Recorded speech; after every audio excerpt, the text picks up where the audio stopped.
trying to spread! Welcome to the guide. Chain Hook received major uplift with the 3.12 haste leak in form of alternative skill gems.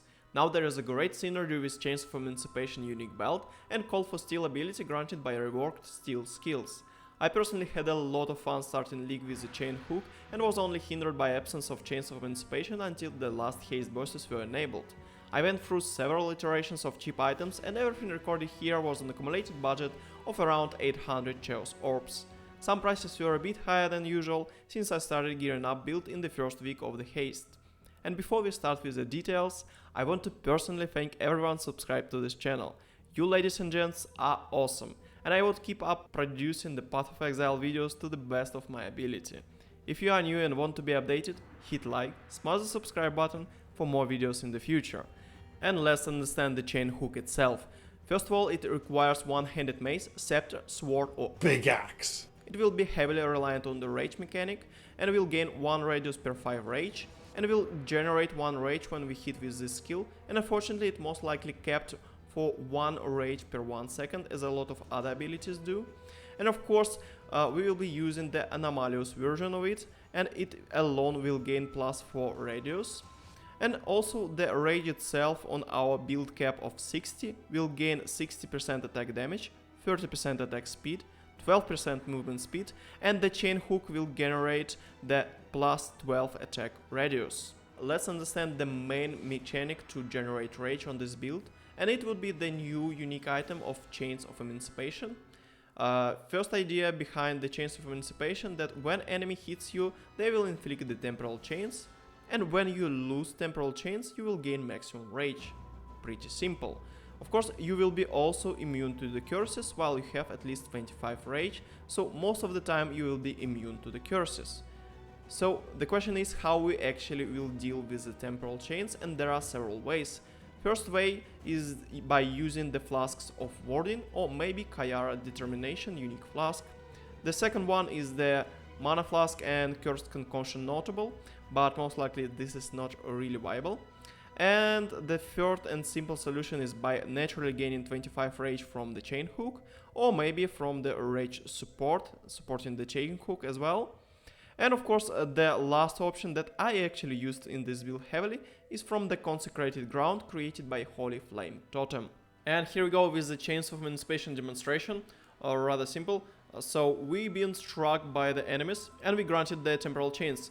And now I will plant my Holy Flame Totem, run over the Consecrated Ground, and I just get rid of my temporal chains and granted the maximum rage. As simple as that. Of course, the other addition for the totems is actual use of the Cooling Strike. It is really powerful for the boss encounters, so you can one-shot them when they go down to the 10% of the life. And here is the second mandatory unique item for this build. The Devouring Diadem will take care of our mana management and will allow us to stack a lot of auras. First of all, the socketed gems will have 20% reduced mana reservation, it will trigger the Feast of Flesh every 5 seconds, and of course it will allocate the Eldritch Battery Keystone. The Eldritch Battery Keystone will spend the energy shield before mana for skill costs, and effectively it will no longer protect our life, but will protect mana instead and act as additional mana pool. And of course the Feast of Flesh itself will consume up to 10 corpses on the ground, and you will gain up to 4000 life, and of course it will replenish your energy shield easily. And before we'll delve deep into our aura stacking, let's understand what we will actually scale with our auras. The main support that we are using is the Impale support, and this is the main mechanic that we will scale for our damage. Since we are using Impale, we are purely physical, so we will be using the Brutality support, then we will be using the Multi-Strike support, and we will be using the Fortify support, so we have some room on our Ascendancy. And also we will use the flat melee physical damage scaling from the melee physical damage support. Here is the following benefits that we will gain from the auras.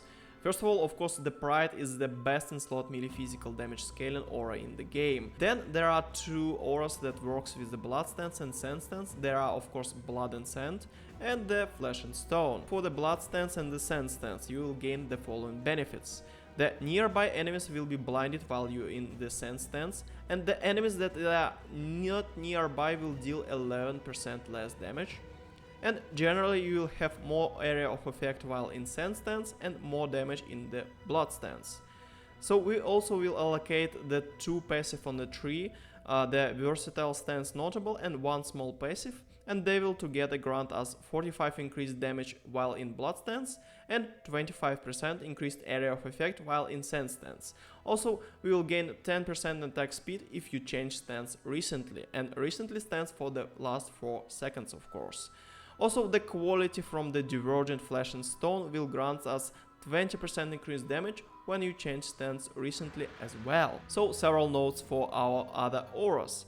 Of course, the Herald of Purity have rather interesting alternative quality gem, the Anomalous one, and it will grant our minions 10% chance to turn on hit, and rather great addition for our tank. Our War Banner will not be equipped in the Devouring Diadem since it will reserve no mana from our Ascendancy.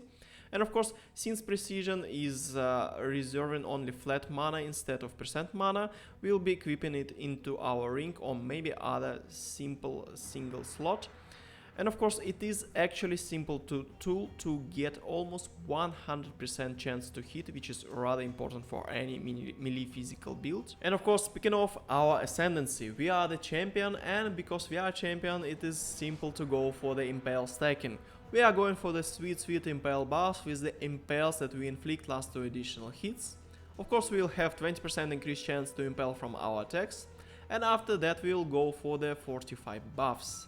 One of the buffs will be, of course, cannot be stunned while we have Fortify, and we will be triggering the Fortify every single time when we attack with the Chain Hook, because we are supporting it with the Fortify support. After that we will go for the Inspirational, so our War Banner will reserve no mana, and it will actually buff our auras with 50% increased effect of non-curse auras. So the last Ascendancy is first to strike, last to fall. This is basically Adrenaline passive. And this passive will be triggered when you reach low life, which is 35% of your life, and will go into 20-second cooldown. You will remove all elements and burning when you gain adrenaline, and you will recover 25% of the life when you gain adrenaline. With the Bandits I just grabbed +2 skill points, and with Pantheon I went for the Soul of Lunaris to gain the projectile protection, and of course for the Soul of Forslata so I can have my life flask during long boss encounters. There are several unique items that will benefit greatly our build. First of all, let's go for our Impale benefits. Splitting Steel, Shattering Steel and Lancing Steel, you can gain access to the QoL of Steel ability. We will not be using the Steel skills itself, we will be using only QoL of Steel, which is the second counterpart of any Steel skill. So the Lord of Steel takes that skill and make it really fluid to use. First of all, the QoL of Steel will have increased use speed, so you will have basically cooldown recovery on your QoL of Steel, and in that variant that I actually opted to, the Impale damage dealt to enemies will overlap up to 10% physical damage reduction. And main idea behind this build and Lord of Steel with the QoL of Steel, you use your Chain Hook to put the Impale stacks on your enemies, and you use and proc the QoL of Steel basically to explode them. So you can actually imagine this build as the Chain Hook putting the Impale mines and QoL of Steel exploding those Impale mines. And bear in mind, those Impale mines will still be there when you killed the enemies by ordinary damage, not from the QoL of Steel Impale Explosion. And the next item is pretty much staple for a lot of builds out there, the Hands of the High Templar with correct corruption. And the one corruption that we are actually aiming for is of course curse enemies with vulnerability on hit, which is of course your melee physical damage scaling curse. And we will be using in our passive tree the Thread of Hope to reach several notables that are really important for this build. Of course we will be using the medium ring variant, and we will be allocating of course +1 minimum charges for endurance and for frenzy charges, with the Disciple of Unyielding and the Disciple of Slaughter. Also, we'll grant additional damage with our charges, and we will have a chance to gain endurance and frenzy charges on kill, of course. And other thing that is really important is our versatile stance notable, with 30% increased damage while in blood stance, 15% increased area of effect while in sand stance, and 10% increased attack speed if you change stance recently. Here we go with the passive tree. There are not a lot of things around the duelist starting point. Basically we grabbing everything that is actually useful for our build over here. Of course, more life always great. Art of the Gladiator for the sake of the movement speed, the Defiance for the sake of scaling the defenses from your shield like Lioness Remorse. And over here, first we are going for all of these clusters. These two clusters are really important. First of all, of course, Berserking. Berserkers. Berserker! Yes. With plus 10 maximum rage, which is really powerful. And of course, the Impale effects for the forceful skewing is really important. And of course, the best life nodes over here in the game. After that, we have some life leech over here. And we going down here for the best node for the one-handed swords over here. And over here we can scale our fortify effect and have some critical multipliers over here. We are not going for the Impaler. It is really important. Impaler is not workable on this build. Why? Well, Impaler is really great keystone when you are going for one slow attack every now and then. For example, you are going to play with something like two-handed weapons. Then Impaler is great because you can stack a lot of Impales at once with one attack. But with the chain hook and our attack speed, like we have 7.4 attacks each second, we will have way more and better Impale stacking from our ordinary attacks with the chain hook, so it is pretty much redundant. And of course, over here is the interesting stuff. We are going for the Thread of Hope. And why we are going for the Thread of Hope? Because we can actually save up 4 points over here, so we go for the versatile stance and one passive over here, while skipping the most usually, you know, like, there are always, with the Path of Exile clusters, you know, the really good stuff is always one useless point behind something, you know, useless, basically. And here is the case where we are saving not only the points that lead up to this cluster, but we are saving 1 point inside the cluster. Really powerful. And of course, because we are in the range, we can grab our Disciple of Slaughter and Disciple of Unyielding, so we can have our +1 minimal endurance and frenzy charges, and have some frenzy charge generation and DPS scaling. After that, we are going for our Call to Arms keystone to automate our Immortal Call, and you basically can put your Immortal Call on the mouse 1, and when you will be moving around, because now it is the instant skill thanks to the Call to Arms, you will proc it on the cooldown. Actually, you could not implement it on the keyboard with the standard keybinds of the Path of Exile, unfortunately, but I have separate video where I explain how you can actually rebind this functionality from the mouse button 1 to your keyboard. Links down in the description, of course. After that, we are going rather a lot of pass-by things while grabbing some maximum endurance charges, some armor and life, some resist and life. And of course, here we have really great critical strike multipliers over here with Disembowling. What on earth? This word just broke me, alright, let's keep that. And of course, +1 maximum endurance charges over here, one of the best clusters for the life over here, and we are actually grabbing some additional intelligence instead of something like additional armor or additional physical damage over here for this final jewel socket over here. Why? Well, because we will need some intelligence on our build, and well, grabbing some from the tree is always great. And after all that, we will be pretty much like level 80 something. We will go over here. Over here we just go straight simple for more life and more accuracy with some intelligence and dexterity. So even more intelligence over there. And after like level 90-91, we just can grab all this armor and life nodes over here. So this is pretty much it for the tree. And finally for our weapons. Of course, it is rather simple to go for high DPS one-handed sword, but usually they tend to be rather pricey. Here is a rather cheap solution, and by the way, I used this weapon to kill my Awakener 8.